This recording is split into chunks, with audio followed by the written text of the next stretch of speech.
Jaivalala, Jaivalala, Yo, Jaivalala. this is how we do it. Yeah, we're getting to it. Yo. Ngiyalamukela lonke ku-speakndebele.com. Ibizo lami nguNtando.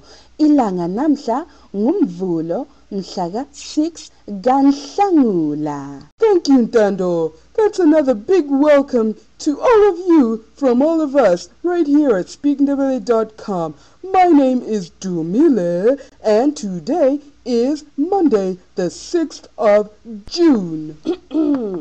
Ngiyabonga Dumile. Singakaqhubeki namhlanje sisendaweni entsha.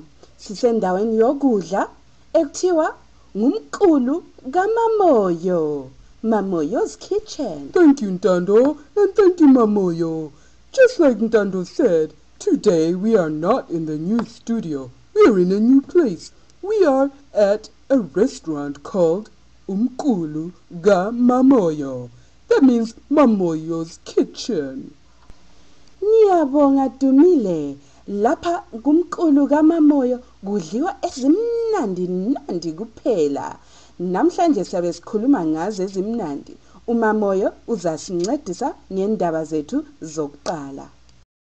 That's right. Here at Mamoyo's Kitchen, Umqulu ga Mamoyo, you have absolutely delicious dishes day in and day out. You've got to try it.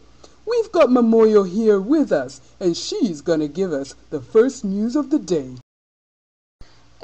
Ngiyabonga kakhulu Dumile. Ngithanda ukwamukela umphakathi wonke lapha endaweni yami yokudla umqulu kaMamoyo. Ngingakalitsheli ngendaba zethu zanamhla, bengicela ukulitshela ukuthi silani namhla ku daily special yethu. Kulezimnandi ngilitshele. Namhlanje kudliwa isitshwala esilenyama ewosiweyo.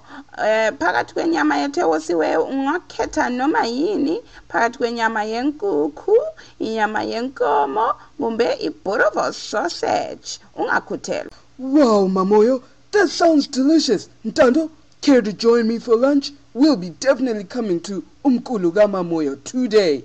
Mamoyo says she's serving up isitshwala with brine meat. Woo!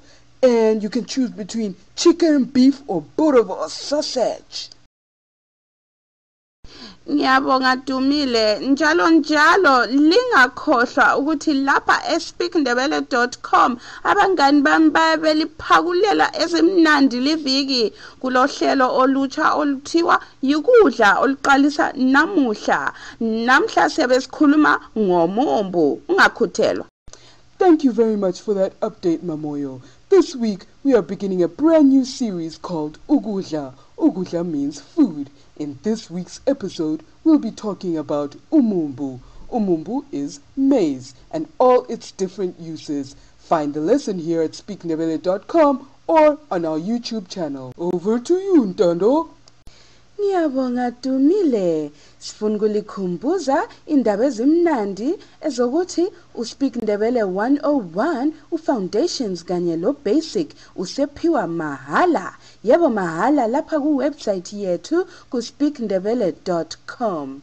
Bonke abafisa ukufundisa indebele wozanini lizoregister lapha ku speakndebele.com njalo kulesifundo esitsha esamanombolo esizaphuma namuhla.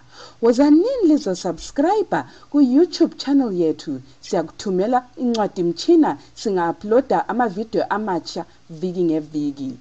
Thank you so much, Ntando. That is true. Remember that Speak Ndebele 101 Foundations and Basic is now being offered absolutely for free. So come on down and register right here at speakndebele.com. This week, for all our registered students, there's a new lesson to do with numbers that's coming out. Don't forget to subscribe to our YouTube channel, and every time we upload a new video every week, you will get an email notification. Ngiyabonga Dumile. Ngikutshele kunuka mnandi lapha ekhaya.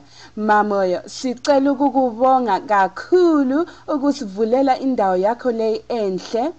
sokuyisikhathi sethu sokuvalelisa okwamanje. Mahlabezulu sizalibona ngeviki ezayo. Yimi uNtando, salani kuhle. That's right. It sure does smell really good in here, Mamoyo. Thank you so much for opening up your beautiful restaurant to us. We really appreciate it. Everybody, it's time for us to say goodbye for now and get into some lunch. But we'll see you next week. It's me, Dumile. Bye-bye. Awu bantu libongani bantu abami. Yimi lami engibongileyo ukuthi lizile uzokudla lapha kumkhulu kaMamoyo, Mamoyo's Kitchen. Mahlabezulu nizalibona ngezikhathi. Bye bye.